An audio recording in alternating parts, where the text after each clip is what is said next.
Hello students, Oxford की online classes में आपका स्वागत है। आज हम कक्षा 9th का जो हमारा प्रकरण संधि चल रहा है, इस संधि प्रकरण में भी हम व्यंजन संधि के बारे में पढ़ रहे थे और व्यंजन संधि में हम अनुस्वार, अनुनासिक, परसवर्ण और जसत्व संधि के विषय में पढ़ चुके हैं। अब जो नेक्स्ट संधि है अगली हमारी चर्तु संधि, और इसका जो विधायक सूत्र होता है वह होता है खरीचय। खरीचय से तात्पर्य है कि किसी भी वर्ग का पहला, दूसरा, तीसरा या चौथे वर्ण के बाद में किसी भी वर्ग के पहला, दूसरा, तीसरा या चौथे वर्ण के बाद में किसी भी वर्ग का पहला या दूसरा वर्ण आ जाए। एक बार पुनः देखें, किसी भी वर्ग का पहला, दूसरा, तीसरा, चौथा वर्ण आने के बाद किसी भी वर्ग का पहला या दूसरा वर्ण आ जाए तो इन वर्णों को, अर्थात जिस वर्ग का भी हमें पहला, दूसरा, तीसरा, चौथा अक्षर दे रखा है उस वर्ग का हम यहाँ पे क्या है, पहला अक्षर बना देते हैं। ठीक है, पहले, दूसरे, तीसरे और चौथे अक्षर को क्या करेंगे हम कि अपने ही वर्ग के पहले अक्षर में परिवर्तन कर देते हैं।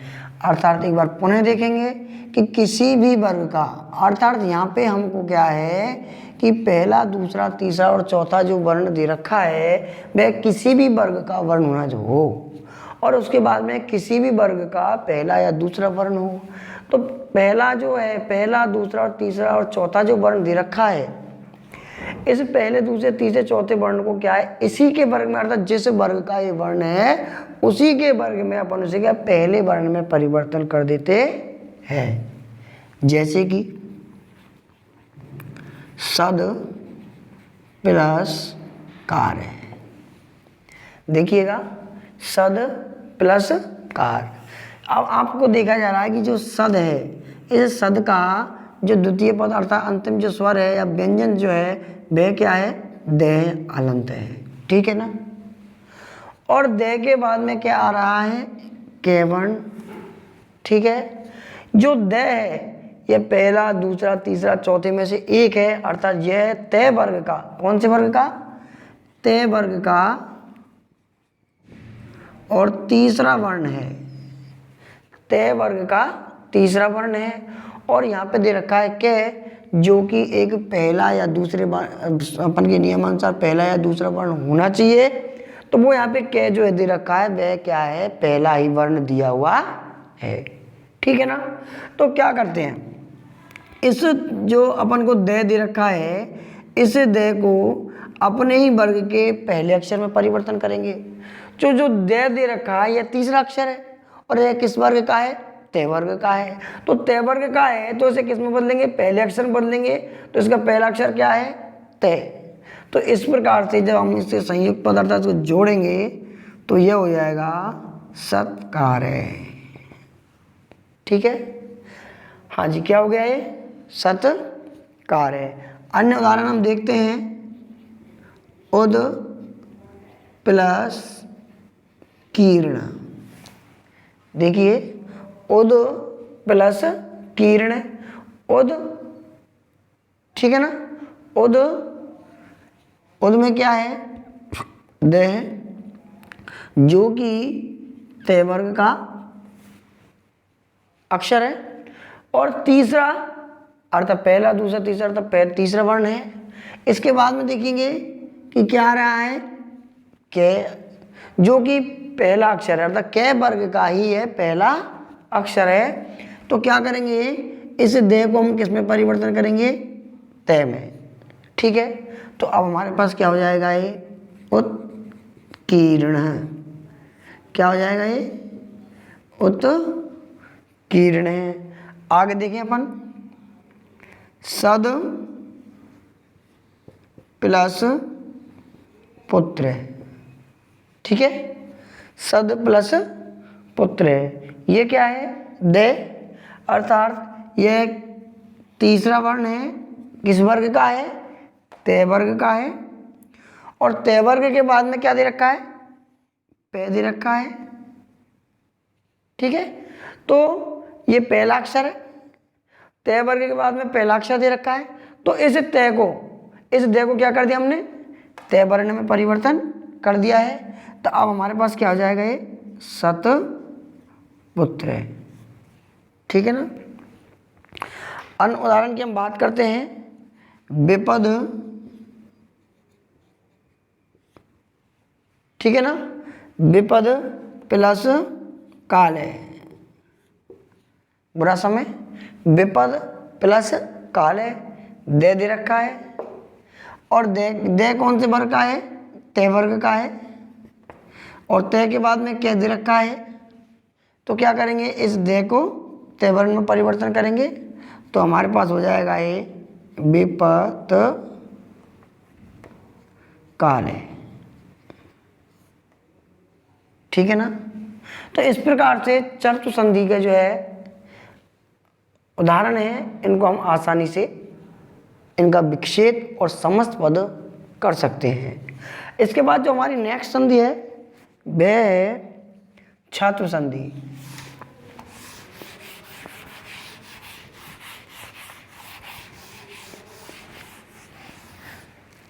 संधि है छात्र संधि।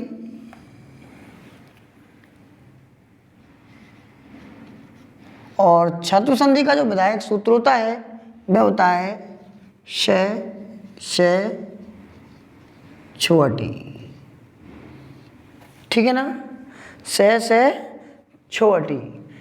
श छोटी से तात्पर्य है कि जब किसी भी वर्ण के बाद में, कौन से वर्ण के बाद में? जब किसी भी वर्ण के बाद, मतलब तय वर्ण के बाद में। ठीक है ना। यहाँ पे अपन को तय वर्ण ही होना चाहिए, वैसे तो वर्ग होता है लेकिन अपन को क्या देखना है? यहाँ पे तय वर्ण देखना है। तो तय वर्ण के बाद में यदि से प्रारंभ होने वाला कोई वर्ण अक्षर हो या कोई शब्द हो, पुनः देखें, छात्र संधि का सूत्र होता है श छोटी। इससे तात्पर्य है कि जब तय हलंत के बाद में से प्रारंभ होने वाला कोई भी शब्द हो तो क्या करते हैं? इस तय को बाद में चेंज करेंगे, पहले इस स को क्या करेंगे? छ में परिवर्तन कर देंगे। ठीक है ना। एक बार तो पुनः देख लें, तय हलंत के बाद में स हो तो क्या करेंगे? इस स को छ में परिवर्तन करेंगे। अब देखिए ये जो इसके बाद तय के बाद में ये क्या होगा? छ होगा। अब तय के बाद में छ होगा तो संधि, और एक दूसरी संधि का यहाँ पे जो विधान हो रहा है वह कौन सी है? इष्टुत संधि। ठीक है ना।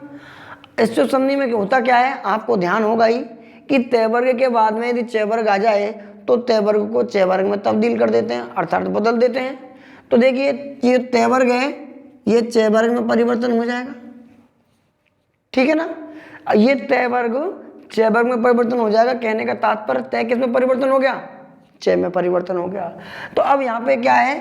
तय को च में परिवर्तन करेंगे और स को छ में परिवर्तन करेंगे। ठीक है ना। तय को किस में परिवर्तन करेंगे?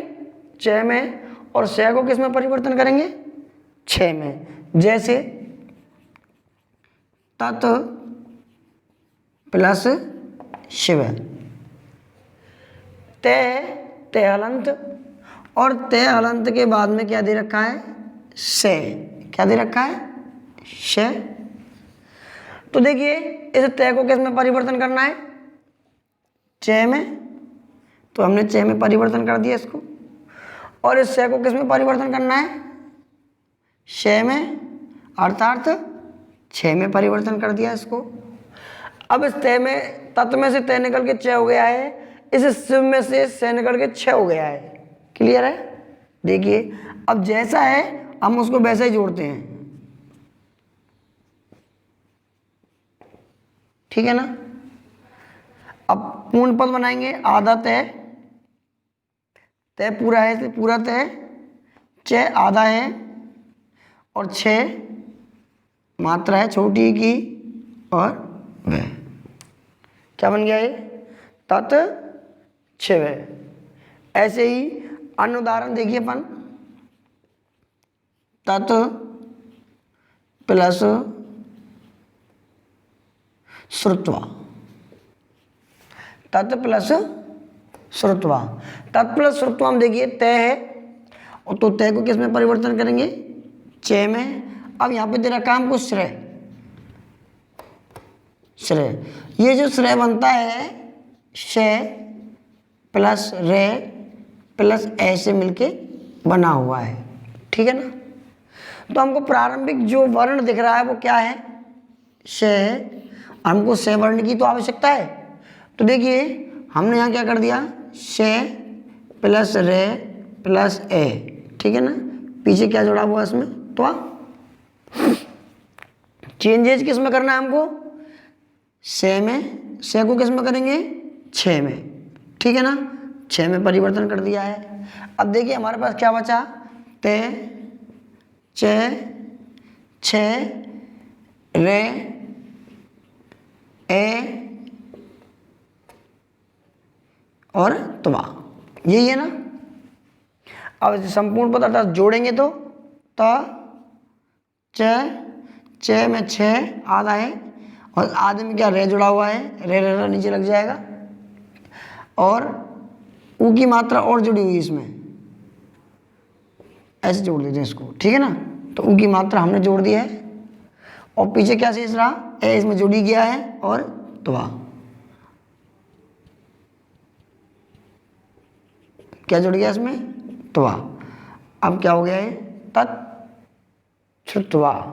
क्या बन गया है? तत् श्रुत्वा। अन्य उदाहरण हम देखते हैं, तत् प्लस श्लोकेन, तत् प्लस श्लोकेन। देखिए तय में क्या है? तय को किस में परिवर्तन करेंगे? तय के बाद में से आ रहा है तो तय को परिवर्तन कर दिया 6 में, और से को परिवर्तन कर दिया है 6 में। अब संपूर्ण पद बनाएंगे तो क्या बन जाएगा? तय च 6 हलंत है श्लोकेन, तत्श्लोकेन, तत्छ से लोकेन, ठीक है ना। अन्य लास्ट उदाहरण और देख लेते हैं हम। बृहत प्लस शिलायाम, बृहत प्लस शिलायाम। बृहत में तय है, तय को किस में परिवर्तन कर दिया हमने?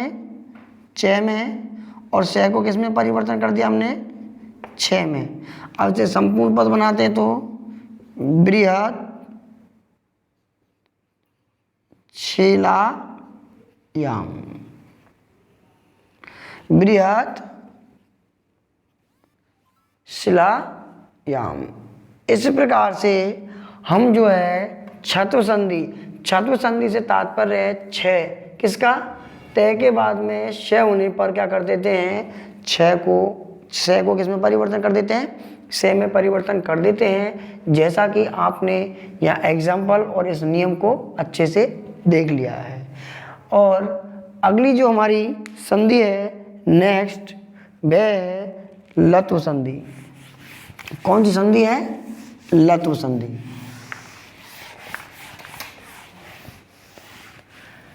लत्व संधि का जो विधायक सूत्र होता है वह होता है तोरली। क्या होता है? तोरली। इसके जो एग्जाम्पल होते हैं वो 2 प्रकार से होते हैं, देखेंगे। तोरली से क्या तात्पर्य है? तोरली से तात्पर्य है कि तय वर्ग के बाद में क्या है? तय वर्ग के बाद में यदि लय से प्रारंभ होने वाला कोई शब्द हो, एक बार पुनः, तोरली तय और लय, इस सूत्र से पता चल रहा है। तोरली तय का मतलब होता है तय, तो बनता कैसे है? तू का हो जाता है ओ, तब बनता है तो, ठीक है ना। और जो तू होता है अपन ने आपको बता रखा है कि तय में जब छोटे ऊ की मात्रा लगती है तो वह अपने पूरे जो समूह होता है अर्थात पूरा जो वर्ग होता है उसे संबोधित करता है। ठीक है, तो देखिए तय वर्ग के बाद में ले से प्रारंभ होने वाला कोई क्या हो, शब्द हो। ठीक है, तो देखिए इस तय वर्ग को अर्थात इस तय वर्ग का कोई भी अक्षर हो, पहला हो, दूसरा हो, तीसरा हो, चौथा हो या पांचवा हो, लेकिन पहला, दूसरा, तीसरा, चौथे का एक अलग से नियम है और जो पांचवा अक्षर आता है उसका एक अलग से नियम जाता है। तो देखिए इसके दो नियम आपको बता रहे थे कि यदि इसका तय वर्ग में पहला, दूसरा, तीसरा और चौथा वर्ण हो तो इस तय वर्ग को क्या है, हम ले में ही परिवर्तन कर देते हैं। अर्थात इस तय को कहाँ परिवर्तन कर दिया अपन ने, ले हलंत, और इस ले में हमने कोई परिवर्तन नहीं किया, ये तो ऐसे ही जुड़ेगा, लेकिन इस तय वर्ग को किसमें परिवर्तन कर दिया, ले में। क्लियर है। अब यदि तय वर्ग का ही हमको यहाँ पे क्या देखने को मिल जाए, पांचवा अक्षर मिल जाए देखने को, ने, क्या देखने को मिल जाए, ने, तो देखिए इस ने को तो ले में तो परिवर्तन करना ही है, ने को तो ले में परिवर्तन तो करना ही है, साथ में भी वहां पे क्या है, चंद्र बिंदु भी आपको लगाना पड़ेगा, अर्थात ने का अनुनासिक भी आपको वहां पे छोड़ना पड़ेगा। कैसे करेंगे वो अपन एग्जाम्पल के अंतर्गत देखते हैं। जैसे उत प्लस लेख, ठीक है ना, शब्द है हमारे पास उत प्लस लेख।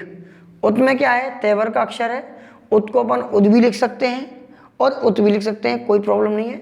तो देखिए उत और तेवर का पहला अक्षर दे रखा है और यहाँ पे दे रखा है लेख अर्थात ले। ठीक है, तो इस तय को किस में परिवर्तन करेंगे, ले में, और ले हलंत में परिवर्तन करने पर हमारे पास बनता है ये और लेख है। ठीक है ना, क्या बनता है ये, उल्लेख है। अन्य उदाहरण हम देखते हैं, उत प्लस लाश है, उत प्लस लाश है। तय के स्थान पे क्या दे रखा है, तय हलंत, और तय हलंत के बाद ले दे रखा है, तो इस तय हलंत को किस में परिवर्तन करेंगे, ले में परिवर्तन कर देंगे। ठीक है ना, अब देखिए तो ऊ ले ही है, इधर से इधर पूरा ले अपन को आएगा, इसमें कोई हमको परिवर्तन नहीं करना है, तो जोड़ने पर क्या बन जाएगा, ये उल्लास है। क्लियर है। अन्य उदाहरण हम देखते हैं, जैसे महत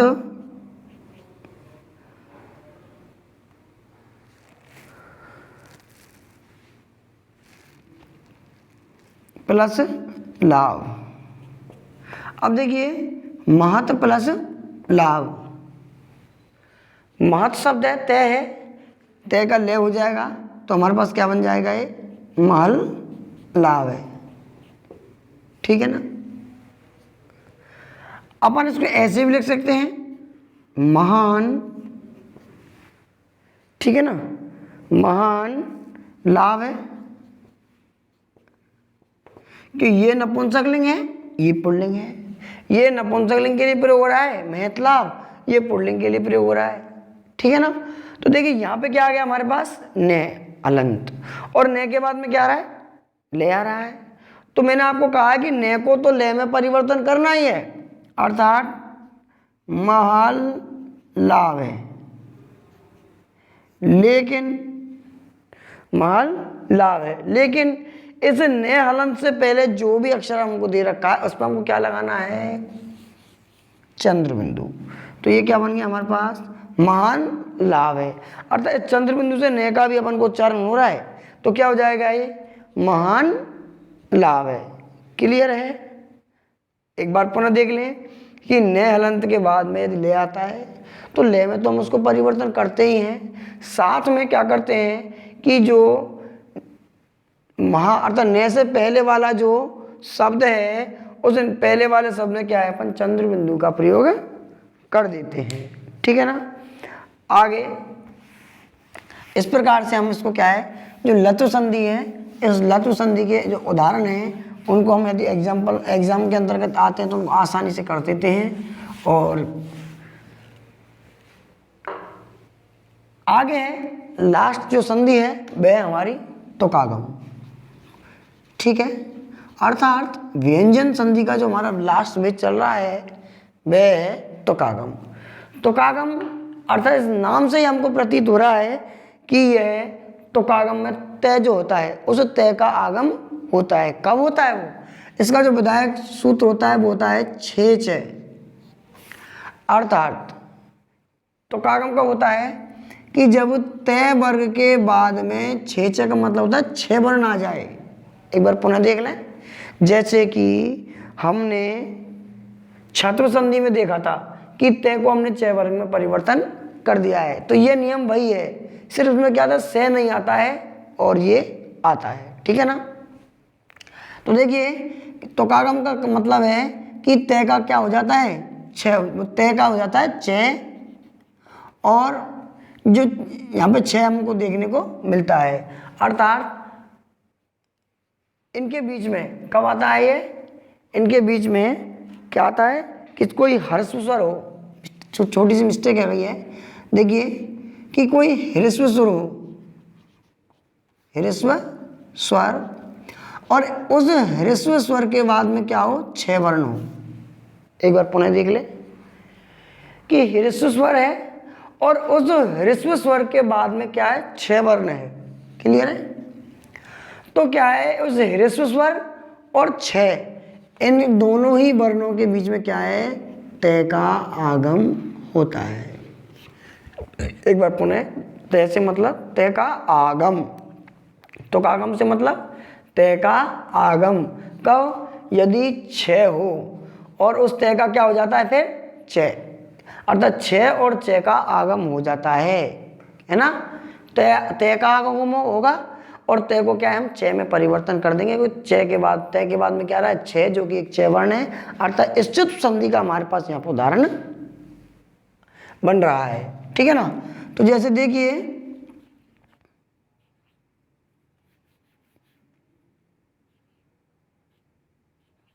मत प्लस क्षर या मत प्लस सर भी कर सकते हैं इसको।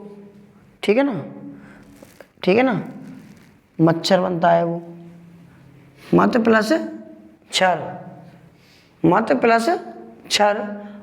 अब क्या हो जाएगा ये मत प्लस सर, ये ऐसे नहीं होगा, ये होगा पद प्लस छेद। मत प्लस जो क्षर था वो तो छत्र संधि का उदाहरण था।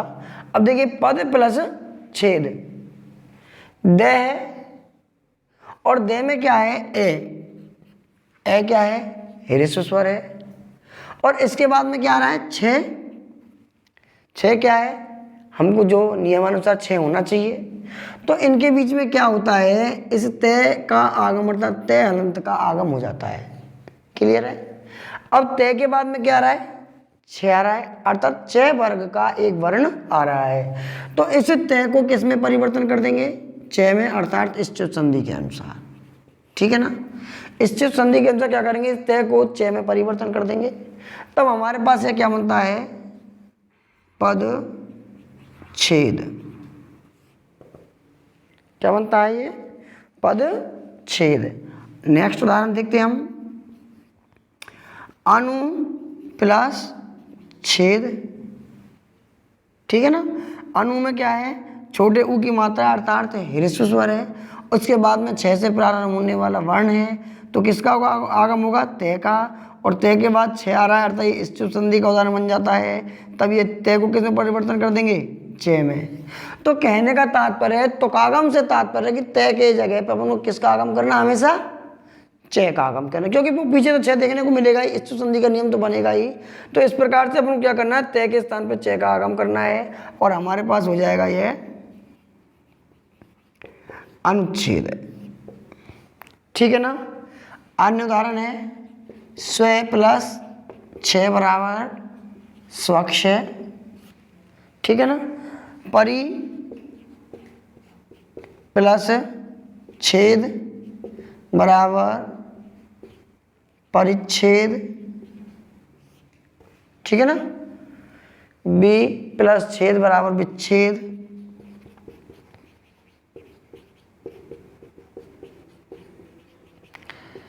इस प्रकार से जो व्यंजन संधि है, इस व्यंजन संधि के हमारे जो भेद हैं वह कंप्लीट होते हैं। और इसके बाद में